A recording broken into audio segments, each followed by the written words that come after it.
50 करोड़ की चोरी, एक परफेक्ट क्राइम जो अधूरा रह गया।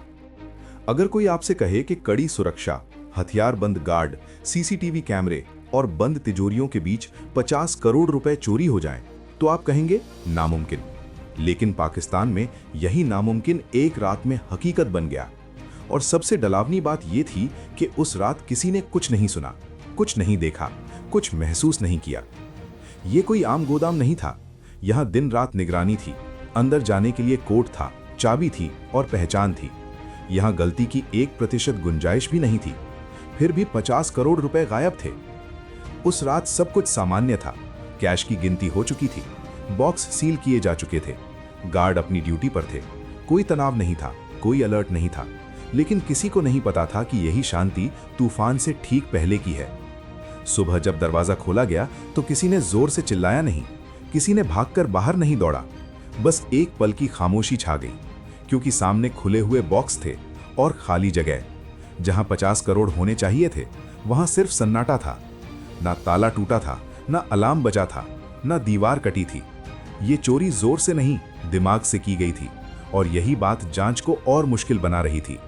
सबकी उम्मीद सीसीटीवी फुटेज पर टिकी थी, लेकिन कैमरों ने या तो कुछ रिकॉर्ड नहीं किया या फिर सबसे अहम समय पर अंधेरा दिखाया। यह संयोग नहीं हो सकता था, यह पहले से तय था। जांच आगे बढ़ी तो शक बाहर से हटकर अंदर की तरफ मुड़ गया, क्योंकि बिना जानकारी कोई इतना साफ काम नहीं कर सकता। चाबी, कोड और सही टाइमिंग, ये सब किसी अपने के बिना नामुमकिन था। कर्मचारियों से पूछताछ हुई, गार्डों से सवाल किए गए। हर कोई कह रहा था हमें कुछ नहीं पता।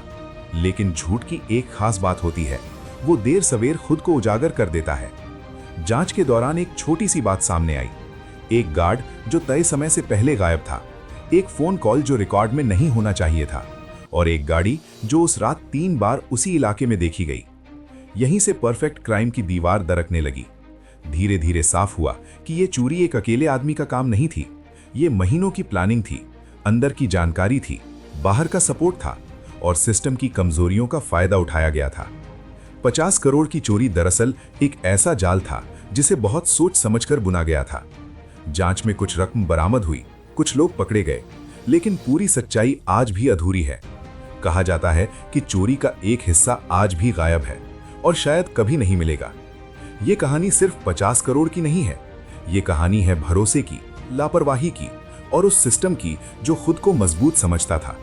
क्योंकि जब इतनी सुरक्षा के बीच इतनी बड़ी चोरी हो सकती है, तो सवाल सिर्फ चोर का नहीं है, सवाल हम सब का है।